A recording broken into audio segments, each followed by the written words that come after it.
ഖൽബിലുണ്ടാകുമ്പോ അവിടെ എങ്ങനെയാണ് അല്ലാഹ് കൈഫ തദ്ഖുലുൽ മഅരിഫത്തു ഖൽബൻ ഫീഹി സുവറുൽ മആസി വൽ കിലാബ് എന്ന് മഹാന്മാർ എഴുതി വെച്ചിരിക്കുകയാണ്. അല്ലാഹു നമ്മുടെ ഹൃദയങ്ങളെ ശുദ്ധിയാക്കി തരട്ടെ. ഖൽബുകൾ അങ്ങനെ ശുദ്ധമായാൽ ഹൃദയത്തിന് അല്ലാഹു നൽകുന്ന ഒരു വലിയ വല്ലാത്തൊരു വെളിച്ചമുണ്ട്. ഹൃദയത്തിന്റെ ആ ഒരു വെളിച്ചത്തിലാണ് ഉസ്മാൻ ഇബ്നു അഫ്ഫാൻ റളിയല്ലാഹു അൻഹു ആളുകളുടെ മുഖത്തേക്ക് നോക്കി പറഞ്ഞത്. ജുമുഅ ഖുതുബ നടന്നുകൊണ്ടിരിക്കുകയാണ്. ഒരാൾ ഓടി വന്ന് പള്ളിയുടെ ബാക്കിൽ ജുമുഅ നടക്കുമ്പോൾ അവസാനത്തെ സഫിൽ ഒരു ചെറുപ്പക്കാരൻ വന്നിരിക്കുന്നു. ഉസ്മാൻ തങ്ങൾ ഖുതുബന്റെ ഇടയിൽ അങ്ങ് വിളിച്ചു പറഞ്ഞു, അയദ്ഖുലു അലൈനാ അഹദുകും വഫീ ഐനൈഹി അഥറു സിന. വ്യഭിചാരത്തിന്റെ അടയാളവുമായി ചില ആളുകൾ റസൂലുള്ളാഹിന്റെ പള്ളിയിലേക്ക് കയറിയിരിക്കുകയാണോ? വ്യഭിചാരത്തിന്റെ അടയാളം കണ്ണിലുണ്ട്, അങ്ങനത്തെ ആളുകൾ വന്ന് കയറിയിരിക്കുകയാണോ എന്ന് ചോദിച്ചപ്പോ അദ്ദേഹം അത്ഭുതപ്പെട്ടു പോയി. റബ്ബേ, എന്നെ പറ്റിയാണല്ലോ പറയുന്നത്. മദീനയിലൂടെ വരുമ്പോ, അങ്ങാടിയിലൂടെ വരുമ്പോഴേ മുമ്പിൽ നടന്നുപോയ ഒരു പെണ്ണിന്റെ കാലിലെ പാദസരം കാണെ ഒരു കാറ്റടിച്ചപ്പോ ആ പെണ്ണിന്റെ ശരീരം കണ്ടുപോയ, കാലിന്റെ ഭാഗം കണ്ടുപോയ ഒരു സ്വഹാബി. പക്ഷേ ജുമുഅക്ക് വരും തിരക്കില് തൗബ ചെയ്യാനോ അസ്തഗ്ഫിറുല്ലാഹ് എന്ന് പറയാനോ ഒന്നും തോന്നിയില്ല, മറന്നുപോയി. അങ്ങനെ കയറിയിരിക്കുമ്പോഴാണ് ഉസ്മാൻ തങ്ങൾ ആ മനുഷ്യന്റെ മുഖത്ത് നോക്കി പറഞ്ഞത്, കണ്ണിൽ വ്യഭിചാരത്തിന്റെ അടയാളവുമായി ഇത്തഖൂ ഫിറാസത്തൽ മുഅ്മിൻ ഫഇന്നഹു യൻദുറു ബിനൂരില്ലാഹ്. ഇത് മുഅ്മിനായ മനുഷ്യന്റെ മുഖലക്ഷണം പറയലാണ്. മുഅ്മിനീങ്ങളായ ആളുകൾ മുഖത്തേക്ക് നോക്കിയാൽ മനുഷ്യന്റെ പാപങ്ങൾ അവരുടെ മുഖങ്ങളിൽ കാണാൻ കഴിയും. അല്ലാഹു ഹൃദയ വെളിച്ചം കൊടുക്കുന്ന ആളുകൾ ഫഇന്നഹു യൻദുറു ബിനൂരില്ലാഹ്. ഒരു സത്യവിശ്വാസി നോക്കുന്നത് അല്ലാഹു നൽകുന്ന ഹൃദയ വെളിച്ചത്തിലാണ്. അല്ലാഹു തആല നമ്മുടെ ഹൃദയങ്ങളെ ശുദ്ധിയാക്കി തരട്ടെ. അങ്ങനെ ഒരു കാണാനുള്ള കഴിവിലേക്ക് മുഅ്മിനീങ്ങളുടെ ഹൃദയങ്ങളെ അല്ലാഹു മാറ്റി തരുന്നു. അവർക്ക് കാര്യങ്ങളെ നോക്കിക്കാണാൻ കഴിയും. ഹൃദയത്തിൽ എന്തെന്നില്ലാത്ത സന്തോഷം വരും. അള്ളാഹുവിന്റെ ഇബാദത്തിന്റെ ഒരു ഉത്സാഹം വരും. നമുക്കൊക്കെ അതാണ് വേണ്ടത്. പള്ളിയായി കഴിഞ്ഞു, മസ്ജിദ് തോ ബനാദി ശബ്ബർ മേ ഈമാൻ കി ഹറാരത്ത് വാലോൻ നെ മൻ അപ്നാ പുരാനാ പാപി ഹെ ബർസോ മേ നമാസി ബന്ന സക. പള്ളിയായി കഴിഞ്ഞു, പക്ഷേ അള്ളാഹുവേ, ആ പള്ളിയിൽ നിരന്തരം ജമാഅത്തിന് വന്ന് നിസ്കരിക്കുന്ന ഒരു നിസ്കാരക്കാരനായി മാറാൻ എന്നെ കൊണ്ട് കഴിഞ്ഞില്ലല്ലോ എന്നൊരു പരിതാപം നമുക്ക് വേണം. പള്ളിയിലേക്ക് വരുമ്പോ നബി ഞങ്ങൾ ദുആ ദുആയുണ്ട്. അല്ലാഹുമ്മ ജഅൽ ലി നൂറ, അല്ലാഹുമ്മ ജഅൽ ഫീ ബസ്വരി നൂറ, അല്ലാഹുമ്മ ജഅൽ ഫീ ഉദുനി നൂറ, വഫീ മുഖി നൂറ, വഫീ അദ്മി നൂറ, വഫീ ലഹ്മി നൂറ, വമിൻ ബൈനി യദയ്യ നൂറ, വമിൻ ഖൽഫി നൂറ, വഅൻ യമീനി നൂറ, വഅൻ ശിമാലി നൂറ, വമിൻ തഹ്തി നൂറ, വമിൻ ഫൗഖി നൂറ, അല്ലാഹുമ്മ അഅ്ദിം ലി നൂറ. നബി തങ്ങൾ ദുആ ഇറക്കുമായിരുന്നു സല്ലല്ലാഹു. അല്ലാഹുവേ, എനിക്ക് പ്രകാശം നൽകണേ. അല്ലാഹു എന്റെ വലതും എന്റെ ഇടതും പ്രകാശം നൽകണേ. എന്റെ മുമ്പിലും എന്റെ ബാക്കിലും പ്രകാശം നൽകണേ. എന്റെ മീതയും എന്റെ താഴെയും പ്രകാശം നൽകണേ. എന്റെ കണ്ണുകളിലും കാതുകളിലും മനസ്സിലും ചിന്തയിലും എന്റെ മാംസത്തിലും മജ്ജയിലും എന്റെ ഞരമ്പുകളിലും നീ പ്രകാശം നൽകണേ എന്ന് തങ്ങൾ ദുആ ഇറക്കുമായിരുന്നു സല്ലല്ലാഹു അലൈഹി വസല്ലം. ആ ഒരു പ്രകാശമാണ് മുഅ്മിനീങ്ങൾക്ക് കിട്ടേണ്ടത്. അത് കിട്ടുന്നത് നിത്യമായി നമ്മൾ കൊണ്ടു നടക്കുന്ന ഇബാദത്തിലൂടെയാണ്. ഓരോ മുഅ്മിനായ മനുഷ്യനും ഒരു വിർദ് വേണമെന്ന് പറയും ആലിമീൻ. ജീവിതത്തിൽ പതിവാക്കുന്ന എല്ലാ രാത്രിയിലും ഒരു ആയത്തിൽ കുറിച്ച് ഓതുന്നു. അതൊരു വിർദ, ഒരു പതിവാക്കൽ. ഒരു കാര്യം ചെറുതെങ്കിലും ഖൈറുൽ ഉമൂരി അദ്വമുഹാ ഇൻ ഖല്ല. നമ്മൾ ചെയ്യുന്ന അമലുകൾ എത്ര ചെറുതാണെങ്കിലും നിരന്തരം ചെയ്യുന്നത് അല്ലാഹുവിന് ഇഷ്ടമാണ്. ഒന്നുകിൽ തബാറക സൂറത്ത് ഓതുന്നു എല്ലാ രാത്രിയിലും, അല്ലെങ്കിൽ തബാറകയും യാസീനും സൂറത്തു ദുഖാനും വാഖിഅയും സജദയും ഒക്കെ ഓതുന്നു. ഇതൊന്നും കഴിയാത്ത ഒരാളാണ് മിനിമം ഉറങ്ങുന്നതിന് മുമ്പ് ആയത്തുൽ കുർസി ഓതും. അത് മരണം വരെ കൊണ്ടുനടക്കും. അത്രേ പറ്റുള്ളൂ, അത് മതി. കുറേ ചെയ്യാൻ പറ്റിയില്ല എന്ന് വരും. പറ്റുന്നത് എന്ത് ചെയ്യാ?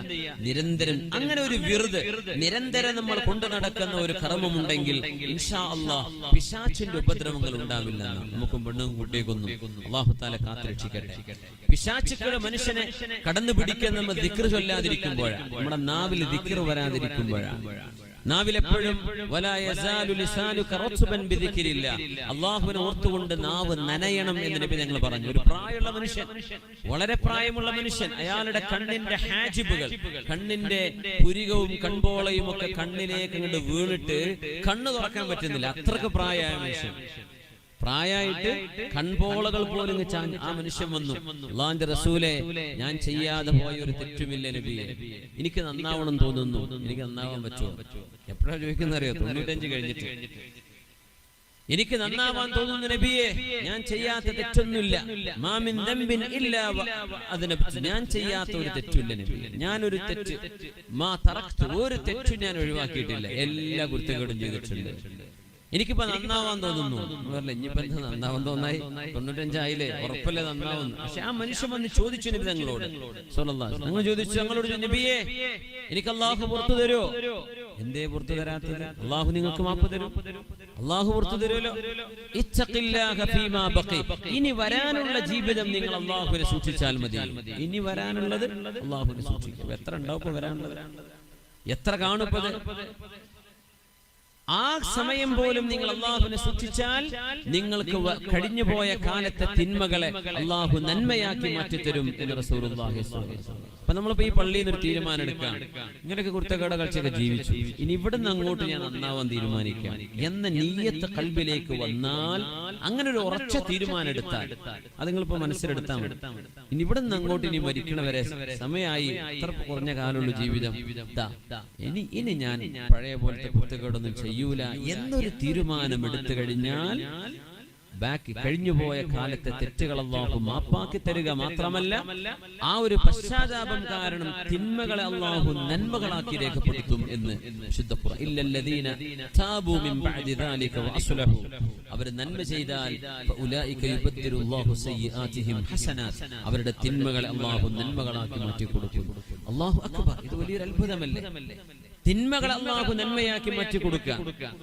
വേറൊരു പ്രായമുള്ള ആൾ വന്ന് ചോദിച്ചു, നബിയെ ഖദ് കസുറ അലയ്യ ശറാഇഉൽ ഇസ്ലാം, ഇസ്ലാമിന്റെ നിയമങ്ങൾ ഓരോന്ന് കൊണ്ടു നടക്കാൻ എന്നെ കൊണ്ട് കഴിയില്ല നബിയെ. ഒരുപാടുണ്ടല്ലോ, അത് ചെയ്യണം, ഇത് ചെയ്യണം, അത് അങ്ങനെ, ആ ദിക്ർ, ഈ ദിക്ർ, ആ ദുആ, ഈ ദുആ, നബി എനിക്ക് അതൊന്നും പറ്റുന്നില്ല. ഹജ്ജും ഉംറയും കാര്യങ്ങളും ഒക്കെ ഞാൻ നിർബന്ധമുള്ളതൊക്കെ ചെയ്തിട്ടുണ്ട്, സകാത്ത് ഞാൻ കൊടുക്കുന്നുണ്ട്, നോമ്പ് നിസ്കാരമൊക്കെ ഉണ്ട് നബിയെ, പിന്നെ സുന്നത്തായിട്ട് കുറെ കാര്യങ്ങൾ ചെയ്യാനുണ്ടല്ലോ, എന്നെ കൊണ്ട് അത്രയൊന്നും കഴിയില്ല. എന്നാ പിന്നെ എനിക്ക് ഏതെങ്കിലും ഒരു കാര്യം, ദുല്ലനി അലാ അമലിൻ അതസബ്ബതു ബിഹി, നബിയെ ഞാൻ ജീവിതത്തിൽ കൊണ്ടു നടക്കാൻ ഒരു കാര്യം പറഞ്ഞു. കുറെ വേണ്ട, പ്രായമുള്ള ഒരാളാണ്, ഒന്ന് മതി നബിയെ, ഒന്ന് മതി, അത് ഞാൻ കൊണ്ടു നടന്നോളാം, എനിക്ക് സ്വർഗ്ഗത്തിലെത്തണം. തങ്ങൾ പറഞ്ഞ മറുപടി, ലാ യസാലു ലിസാനുക റത്ബൻ ബിദിക്രില്ലാ, നിങ്ങൾ എന്ത് ചെയ്യാ? എപ്പോഴും നാവ് കൊണ്ട് ദിക്ർ ചൊല്ലിക്കൊണ്ടിരിക്കുക. നാവ് ദിക്ർ കൊണ്ട് നനയണം. നാവ് ദിക്ർ കൊണ്ട് നനയാന്ന് പറഞ്ഞാൽ എന്താ?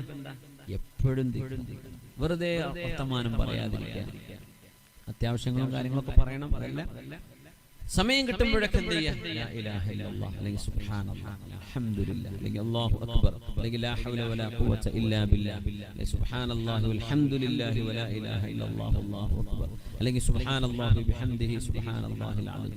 എന്തൊക്കെ നമുക്ക് ദിക്റുണ്ടോ അല്ലേ, സ്വലാത്ത് ചൊല്ലിക്കൊണ്ടിരിക്കുക. നാവ് ദിക്ർ കൊണ്ട് നനയാ, അത് മതി നിങ്ങൾക്ക്. ഒന്നല്ലേ വേണ്ടു, ഈ ഒന്ന് പിടിച്ചോ, അത് മതി നിങ്ങൾക്ക് രക്ഷപ്പെടാൻ എന്ന് നബി ഞങ്ങൾ പറഞ്ഞു കൊടുത്തു സല്ലല്ലാഹു അലൈഹി വസല്ലം. നമുക്കൊക്കെ ചെയ്യാൻ പറ്റുന്നതാണത്. അങ്ങനെ ആകുമ്പോഴേ ഈമാനെ പിടിച്ചു നിർത്താൻ പറ്റും. നാവ് കൊണ്ട് ദിക്ർ ഇല്ലെങ്കിൽ പിശാചുക്കളുടെ ദേഹത്ത് കയറിക്കും. പക്ഷെ ദിക്ർ ചൊല്ലുന്ന ഒരാൾ, അയാളുടെ അടുത്ത് പിശാച് വന്നാൽ ഈ മനുഷ്യൻ, ഇപ്പൊ നമ്മള് തിന്മ ചെയ്യുന്ന ആളുകളെ കുറിച്ച് ഇല്ലാക്കമാ യഖൂമുല്ലദി യതഖബ്ബതുഹു ശൈത്വാനു മിനൽ മസ്, പലിശയെ കുറിച്ച് കുർശിത ഖുർആൻ പറഞ്ഞ ഭാഗമാണത്. പലിശ തിന്നുന്ന ആളുകളെ പിശാചുബാധ ഏറ്റവരെ പോലെയാണ്, പിശാചുബാധ ഏറ്റവരെ പോലെയാണ്. ലാ യഖൂമു ഇല്ലാ കല്ലദി യതഖബ്ബതുഹു ശൈത്വാനു മിനൽ മസ്, അതായത് പിശാചുബാധ ഏറ്റ ഒരു മനുഷ്യന്റെ അവസ്ഥ ഏതാ? അതുപോലെ നമ്മള് മനുഷ്യന്മാരുടെ പേര് ജിന്നു കൂടി എന്ന് പറയില്ലേ, എന്ന പോലെ ജിന്നുകളുടെ കൂടെ മനുഷ്യനും കൂടി എന്ന് ജിന്നുകൾ പറയപ്പെടുന്നുണ്ട്. മഹാന്മാരായ സ്വാലിഹീങ്ങൾ അവരുടെ കിതാബുകൾ എഴുതി വെച്ചിട്ടുണ്ട്. അവര് ദിക്ർ ചൊല്ലുന്ന ഒരാളെ കഴിയില്ല, പിശാച് ഓടിപ്പോകും അവരെ കൊണ്ട്. ആയത്തുൽ കുർസി ഓതുന്നവരങ്ങനെയാണ്. ഉമർ ഇബ്നു ഖത്താബ് റളിയല്ലാഹു അൻഹുവിന്റെ ഒരു അനുഭവം പറയുന്നുണ്ട്. അബ്ദുല്ലാഹി ഇബ്നു മസ്ഊദ് റളിയല്ലാഹു അൻഹുവിന്റെ സ്വഹാബിനെ പറഞ്ഞു, അല്ലാഹുവിന്റെ റസൂലിന്റെ സ്വഹാബികളിൽ ഒരു സ്വഹാബി ഒരു ജിന്നിനെ കണ്ടുമുട്ടി, ഒരു ഇഫ്രീത്ത്, ഒരു ഭീമാകാരനായ ശൈത്താനിനെ അയാളുടെ കൈയിന് പിടിച്ചു. കൈ പിടിച്ചു നോക്കുമ്പോൾ കൈ വളരെ ചെറുതാണ്, നായകളുടെ കൈ പോലെ ചെറുതാണ് എന്നാണ്.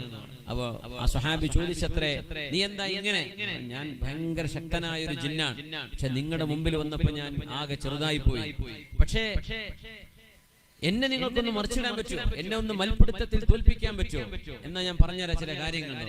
അങ്ങനെ ആ സ്വഹാബി മൽപിടുത്തം നടത്തി ആ പിശാചിനെ താഴെ പറഞ്ഞു. ഇനി പറയുന്നു, നീ എന്താ ഇങ്ങനെ ദുർബലനാവാൻ കാരണം? പറഞ്ഞുതരാ എന്നെ ഒന്നുകൂടെ, ഞാൻ ഒന്നുകൂടെ നോക്കട്ടെ എന്ന് പറഞ്ഞു. ഒന്നുകൂടെ മൽപ്പിടുത്തം നടത്താം. അങ്ങനെ ഒരു സ്വഹാബി ഒരു പിശാചിനെ മൽപ്പിടുത്തം നടത്തി താഴെയിട്ടു.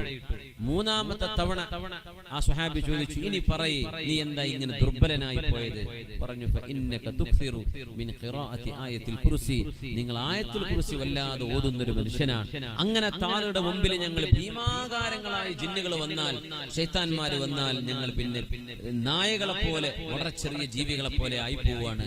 അപ്പൊ സ്വഹാബികളൊക്കെ ചോദിച്ചു, അബ്ദുല്ലാഹി മസ്ഊദ് എന്നവരോട്, ആരായിരുന്നു സ്വഹാബി? ആ ജിന്നിനെ തള്ളിയിട്ട സ്വഹാബി ആരായിരുന്നു?